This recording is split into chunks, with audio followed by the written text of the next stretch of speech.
Nah, yang langgeng adalah roh.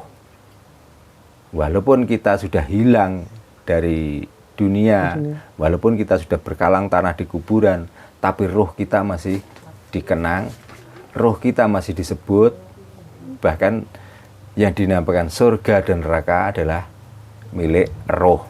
Mulai diteteskan pertama itu sudah syahadat. Nah, apa yang syahadat di situ adalah rasa. Maka yang dimaksud syahadat itu adalah bukan ucapan, bukan tulisan, atau bukan lesan. Sekarang pertanyaannya gini, ya maaf ini sudah itu ya lah tak buka weh.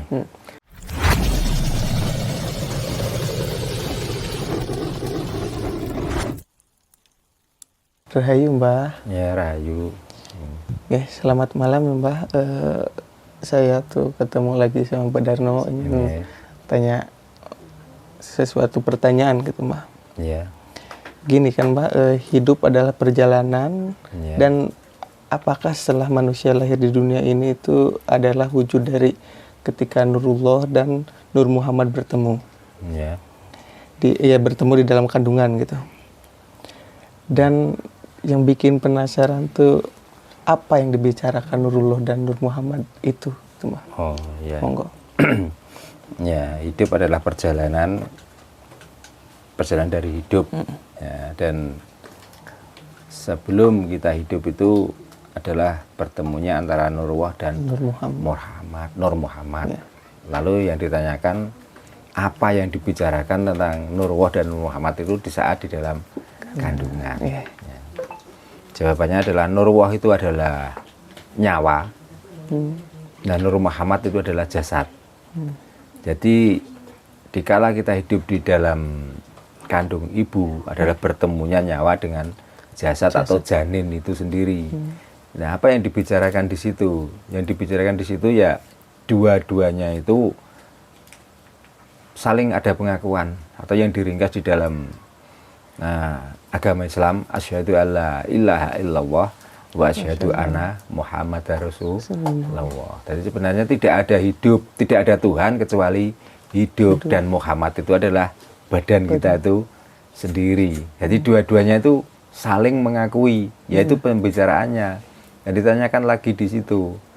Setelah Nurullah menanyakan alastu birabbikum, maka jasad menjawab qala bala sahidna.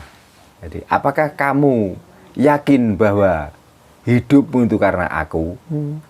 Maka jasad menjawab, saya mengakui bahwa hidup saya nanti karena ada nyawa, atau panjenenganlah Tuhan saya, atau panjenenganlah yang akan menghidupkan jasad saya dengan hidup yang ada atau nyawa yang ada itu. Nah, perjalanan hidup dan nyawa itu setelah lahir di alam dunia. Jadi setelah di alam dunia, nyawa sendiri itu pecah jadi tiga. Akhirnya ya termasuk nyawa, sukma, dan yang satu nyawa, sukma, lan rogo. Bukan rogo, roh. Roh. Ya, sukma, nyawa, lan roh. Ya, sukma dia bertempat di rasa. Ya, nyawa bertempat di hidup, kalau roh bertempat di nawa. Jadi nama kita itu roh. Ya, rasa kita itu sukma. Hidup kita itu nyawa. Nah, tiga-tiganya ini dia juga bersamaan hidupnya jasad. Gitu. Nah, lalu mana yang paling langgeng di antara nyawa, sukma, dan roh? Yang paling langgeng adalah roh. Yang tidak bisa hancur, yang tidak bisa musnah, yang tidak bisa hilang, itu hanya roh. Kalau nyawa dan sukma hilang nanti.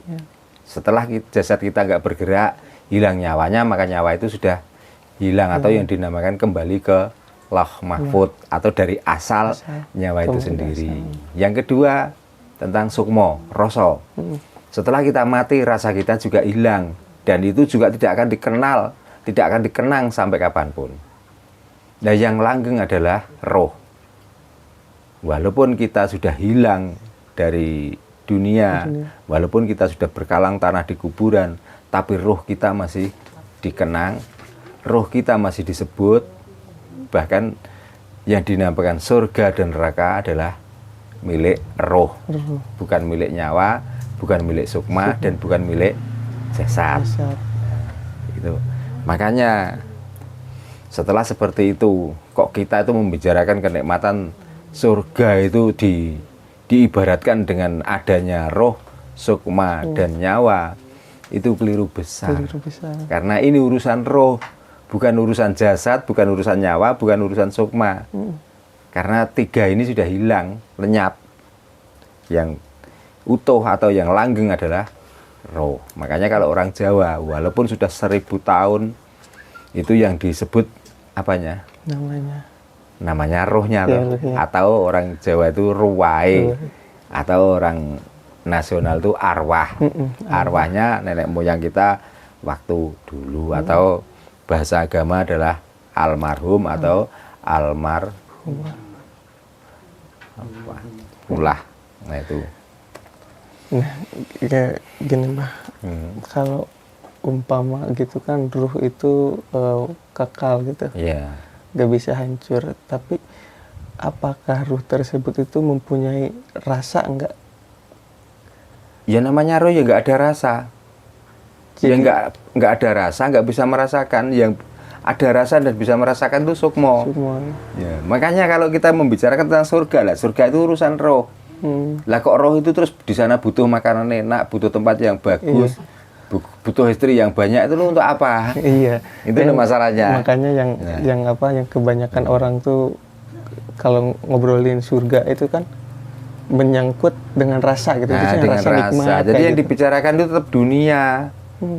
Ya diumpamakan, diibaratkan kita hidup di dunia ini. Lah padahal kita dinamakan mati itu bukan di dunia sudah. Sudah yang langgeng itu roh. Lah roh caranya untuk selalu dia langgeng, selalu dia bertempat di surga. Makanya roh itu akan melanjutkan perjalanan atau karma roh itu sendiri. Kalau orang Jawa itu percaya dengan nites, ya bahasa nasionalnya adalah reinkarnasi itu. Nah, caranya untuk berreinkarnasi atau nites, ya kita sebelum kita lepas dari raga, maka harus diimbangi dengan perbuatan-perbuatan yang bagus. Karena perjalanan roh itu adalah menuntun kita pada perjalanan yang baik. Ya termasuk yang dianggap baik, termasuk ibadah. Entah itu baik atau enggak, tapi perasaan kita kan dengan ibadah itu kita melakukan kebaikan. Nah, dengan cara itulah cara kita untuk menuntun roh itu biar bisa nanti reinkarnasi atau manites itulah. Atau bisa masuk yang dinamakan surga. Nah, dikala kita menuntun roh kita itu seenaknya dewe, ya jangan kaget nanti kita itu melanjutkan karma kita di dunia, ya dapat jasad-jasad yang tidak enak. Gitu. Makanya sekarang kita itu bisa menipu orang lain. Ya. Dengan keberhasilan itu dianggap nanti kita nggak ada pertanggungjawaban. Tapi nanti suatu saat dia dilahirkan lagi, dia akan menanggung karma itu. Jadi dia juga merasakan susah itu karena perbuatan yang karma yang dulu yang dilakukan salah, dia harus meneruskan karma yang akan datang. Nah itulah yang dinamakan neraka. Gitu. Nah, terus Mbah, kalau umpama ketika ruh meninggalkan jasad, lepas dari jasad, gitu, nah si ruh itu tuh kemana gitu Mbah? Sudah sering kali tuh saya coba, roh tempatnya kalau di bahasa agama itu di alam barzah. Alam barzah itu antara dunia dan alam kubur. Nah, kenapa ada di situ? Dia menunggu jasad baru itu tadi. Mau yang dipilihkan atau milih sendiri. Artinya untuk meneruskan karma atau perilaku dikala roh itu masih menempat di dalam jasad. Makanya kalau dia di waktu dulu dia bertempat di jasad yang baik, dia juga akan manitis atau dipilihkan calon jasad yang baik. Tapi dikala dia masa hidupnya itu saenake dewe, ya nanti dipilihkan. Ya dipilihkan calon-calon bayi yang hidupnya susah, hidupnya penuh dengan karma, hidupnya penuh dengan penderitaan. Nah itu, makanya sampai orang Jawa kalau sudah sampai ke situ gimana? Ya harus diruat roh itu. Oh, itu. Nah untuk apa? Ya untuk menyempurnakan biar masalah itu berhenti. Karena karma yang masa lalu dilakukan. Makanya percaya nggak percaya, kita itu pernah hidup di masa lalu. Namun setelah hidup ini, masa lalu itu dihapus dari ingatan kita. Gitu. Tapi suatu saat kadang-kadang kita mimpi pernah mengingat masa lalu yang tidak pernah kita jumpai atau yang nggak pernah kita ke sana, tapi kita itu dalam mimpi itu seolah-olah itu bertempat di sana. Sampai kita kadang-kadang memimpikan pernah bertempat di surga. Atau kita nggak pernah masuk ke gua itu, ke gunung itu. Mungkin masa lalu pernah ke situ. Nah, itulah. Terus ini Mbah, kembali lagi ke pertanyaan awal gitu. Iya. Nah, apa ketika kita itu masih dalam kandungan berarti kita itu sudah syahadat? Mulai diteteskan pertama itu sudah syahadat. Lah apa yang syahadat di situ adalah rasa. Maka yang dimaksud syahadat itu adalah bukan ucapan, bukan tulisan, atau bukan lesan. Sekarang pertanyaannya gini, ya maaf ini sudah itu ya lah tak buka weh. Di saat kita meneteskan bibit kawit, yang terlontar di mulut itu apa? Apakah aduh enaknya atau asyhadu alla ilaha illallah atau ya Allah? Apa yang ada di situ? Pasti rata-rata menahan napas dan seolah-olah kita tuh menahan sesuatu yang tidak bisa kita ucapkan. Itu namanya syahadat. Itu yang dinamakan syahadat jati. Jadi syahadat jati itu rasa. Karena ditanyakan ya tak jawab. Nah, untuk menjabarkannya lebih enak, maka syahadat itulah disebutkan atau diajarkan dengan asyhadu alla ilaha illallah wa asyhadu anna Muhammad Rasulullah. Boleh. Ada yang mengatakan ora ana pangeran namung ingsun. Lan Muhammad iku badan ingsun juga bisa. Atau agama-agama lain dengan bersaksi ya macam-macam lah. Tapi itu kan sebenarnya penjabaran dari rasa itu. Rasa itu. Jadi setiap calon janin di antara dari laki-laki dan perempuan di kala bertemu, dia sudah menyatu menjadi calon embrio. Ya itulah syahadat sebenarnya.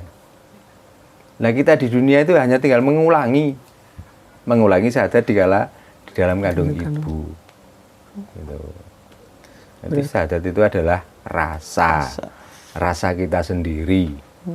Makanya dinamakan manunggaling rasa, menjadi manungso. Nah itulah syahadat itu manunggaling rasa. Nah, jadi itulah yang dimaksud syahadat jati atau syahadat dalam kandungan, atau yang digambarkan di dalam agama Islam sendiri sudah mengatakan bahwa calon manusia di dalam kandungan itu sebenarnya sudah melaksanakan syahadat. Nah syahadat yang kita ucapkan di dunia ini adalah sebenarnya syahadat iqrar atau syahadat mengikuti perjalanan hidup dalam kandungan itu. Maka di Islam pun sendiri sudah diajarkan bahwa seburuk apapun manusia, kok di situ pernah mengucapkan 2 kalimat syahadat, maka walaupun mampir di neraka pasti dia masuk surga. Nah contohnya orang-orang yang tidak mau syahadat di dalam kandungan, maka lahirlah dia menjadi seorang yang bisu, menjadi seorang yang tuli, menjadi seorang yang buta.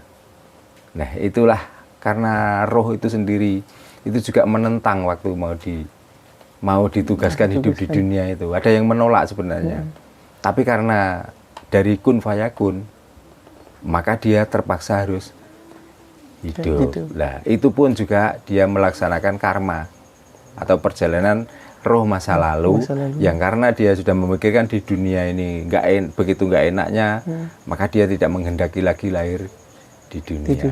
Maka untuk menyempurnakannya dengan cara organ tubuh mata tidak ada menjadi buta, ya, pendengaran tidak jelas menjadi Jadi tuli, ya, perasaan yang tidak peka menjadi bisu. Nah, itulah cara roh-roh yang benar-benar menolak dengan reinkarnasi atau kembali hidup di dunia. Dengan dia tidak mau lagi mengulangi syahadat itu. Jadi syahadat adalah sebenarnya rasa. Jadi manusia itu harus manusia itu harus berani menikmati rasa di dunia dan di akhirat itu. Nah, itu yang dinamakan syahadat. Nah, jadi artinya syahadat itu luas. Ya. Kalau kita putus mata rantainya ya cukup dengan asyhadu alla ilaha illallah wa asyhadu anna Muhammad Rasulullah. Itu cara untuk memutus mata rantai, atau untuk syahadat itu ternyata panjang, ya sudahlah dengan mengucap kalimat itu. Ya. Karena hakikatnya gini loh. Kalau kita itu bersaksi dengan manusia yang namanya Muhammad aja, itu nggak cukup sebenarnya. Ya. Karena kenapa kita harus bersaksi pada manusia? Nah, ternyata Muhammad itu bukan manusia biasa. Muhammad adalah manusia pilihan. Nah, yang dipilih manusia itu apakah dari ketampanannya atau dari keturunannya? Ternyata dari akhlaknya atau dari rasanya Muhammad yang ditiru. Maka sampai dia menjadi pertanda atau jadi pedoman orang banyak, sampai menjadi kesaksian bahwa surga pun tanpa Muhammad tidak akan ada. Jadi bukan karena keturunan Arab, bukan seorang yang tampan atau orang yang wajahnya sampai nggak bisa digambar karena ketampanannya, bukan, tapi karena akhlaknya. Artinya roso. Jadi syahadat itu adalah roso. Ya, jumbuh dengan hari ini adalah suro, makanya surasaning roso. Jadi berarti di dalam bulan suro ini kita bersyahadat baru, intinya begitu. Ya gimana saja ya kita harus akui, orang yang bisa mengupas tentang syahadat itu selain orang Jawa, saya kira sulit. Dengan cara mengolah rasa, dengan nyambung no roso, ya, dengan sumu ruping roso, itu orang Jawa lah yang paling pandai. Makanya setiap bulan suro itu yang besar dihormati adalah di Jawa ini, atau di Nusantara ini. Di negara-negara lain ya mungkin cuma tahu ini bulan suro. Nah, itu jawabannya.